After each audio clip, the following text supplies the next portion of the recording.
This is my first official review. One Piece 794, The Tiger and the Dog. I was looking forward to it. I was expecting something great after the last chapter, which was, uh, it was so disappointing. I guess I expected this chapter last week. I don't know if they were buying time. Oda was buying time in this last chapter because it was just bad. First, it starts out Fujitora prostrate on the ground. He's basically had this plan from the get go to basically reveal the world government as being as dropping the ball. I mean, it's that's why he didn't put a hand on anybody. He just let the pirates take care of it so they could get all the credit. This was his plan from the jump, and how can you not like Fujitora done? We still haven't met Green Bull. I'm really looking forward to meeting Green Bull and seeing what type of person he is. But right now, I'm really liking Fujitora. As we move on, we see Akainu. Yeah, it's always great seeing Akainu. Even though a lot of people hate him for killing Ace, I think he's a great character. He's essential for the story. He's an asshole, but he's great. He's talking to the Gurusei, and basically they're discussing CP0 and what they did. Essentially, CP0, they take their orders from the Tenryubito. They take their orders from the Tenryubito, and they just basically didn't communicate anything with anybody. They just told them, hey, go here, do this, and they did it. Skipped over the Gurusei and the Marines. Why do they have so much power? They, it's ridiculous. So I guess Akainu, he had problems with that because it's not gonna look good. He's worried about his image. Of course, Akainu, self-preservation. Basically, he went to them, hey, this doesn't look good for me. And basically, they told him, hey, you ain't shit.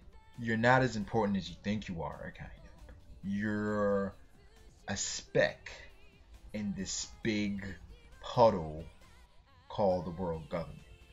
So then they're talking, in comes this guy. He delivers the news.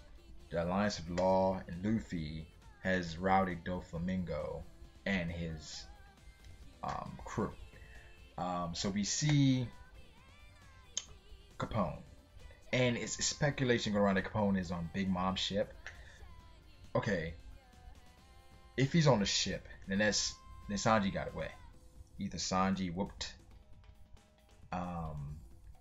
those crewmates, Big Mom's ship, either he whooped them, or they used coup de burst and they got away. I'm thinking it's the latter, right? Because Peckhams and Tamago, they don't look like pushovers. I mean, they weren't introduced. The way they're introduced, the way they were built up, they don't seem like pushovers. So I don't think he beat them. I think they just ran away. And I think Capone, I think these supernovas are working with these Yonko for their own purposes. It was if you want to get to somewhere, you find your vehicle and you get there.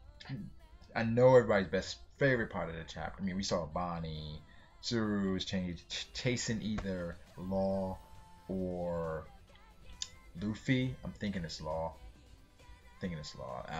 But favorite part, I don't know.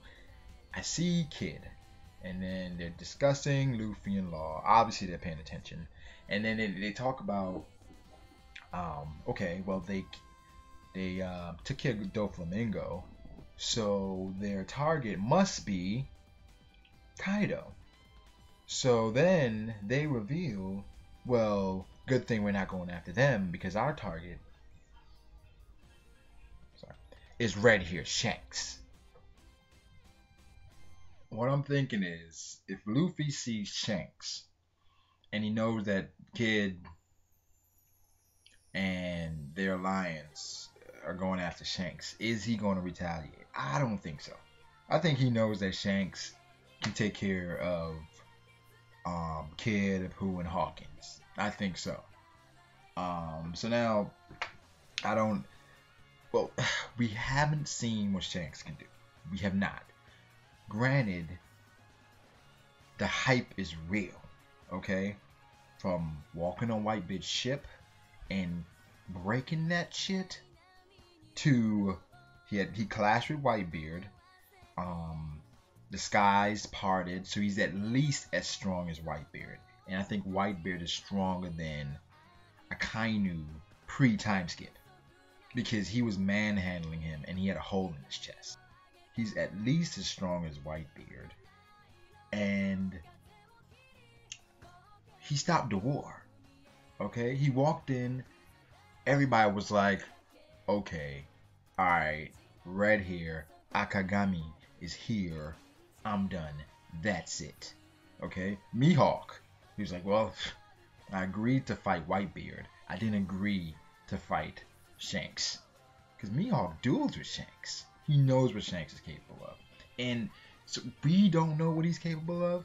But if Mihawk is walking away from Shanks, that's like Doflamingo when he walked away from Aokiji. Right? When he froze him. When Aokiji froze him, and he's like, alright. I don't, what that told me was, I don't know if I can beat him and get out unscathed. Okay, I know that he's a problem. Okay, so Kid, I'm not worried about that. They're ambitious. They're pirates. Kid and Blackbeard. They're what pirates are supposed to be, to the letter of the word. I forgot to mention Drake, and it's confirmation that okay, Drake was the kid from the flashback. His dad got killed. It's surprising he doesn't hold a grudge. Somebody kills my dad, unless they didn't have that type of relationship. I'm gonna hold a grudge. So that was surprising. But they show the supernovas was great. So now we get some progression as far as what's going on. Now we get to the ending of the chapter. It's Akainu. He calls Fujitora. Isho, I should say. He's like, you pulled some shit, man. You pulled some shit that I didn't like. Okay? We had numerous ways where we could cover it up, and you did some shit I didn't like. Why did you do it? Okay? And basically, Fujitora is saying, listen, man, if I told you guys anything, until you bring me the heads of Law and Luffy. Fujitora is saying, I wouldn't rather it any other way. Fine. So that could mean two things. Either forget it. I don't care to be on a base, like whatever, or their heads would be on a stick come nightfall. But come on. That's not gonna happen. We have Sabo there. Zoro is fresh, pretty much. Zoro got hit twice since time skip. One was by Fujitora. Well, he didn't get hit, he got thrown back. One was by Fujitora, and the other was Hody Jones underwater. Zoro is fresh. You okay? So that's not happening. And Sabo, he just decimated Burgess in a couple chapters ago. So that shows that. But everybody says Burgess is Blackbeard's right-hand guy. I don't think so. I don't think he's the second strongest on the squad. I think that's Shiryu. That's what I think. I think Burgess is probably third, fourth. That's what I'm thinking. I think he's probably gonna fight, I don't know, Sanji, Frankie. Zoro's fighting Shiryu, and Sanji's probably fighting Burgess. That's what I think. I mean, he's a wrestler. Sanji's, he uses his feet. That's what I think personally. So this chapter was a great chapter. It showed us a lot. Had progression. I'm excited for the next chapter. What I'm thinking is gonna happen is now they gotta go to Sanji. They gotta go and show us what's going on with Sanji, because they hinted that he got away.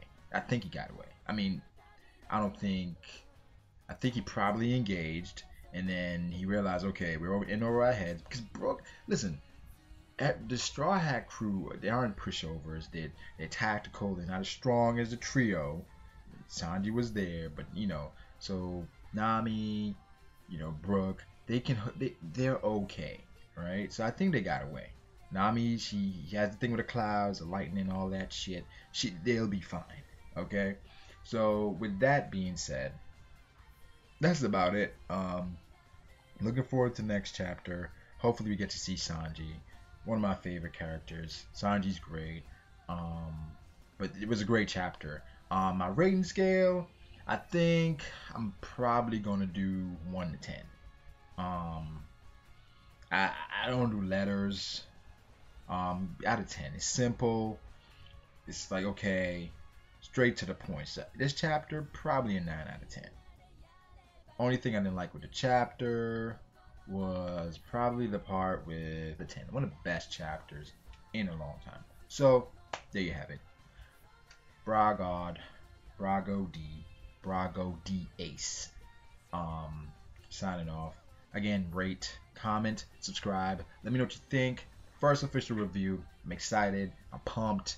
Thursday. I don't know if Thursday. Probably Friday. I have a new review out for the next chapter. I may do a Bleach review today. But just let me know what you think. Thanks, guys. Have a good one.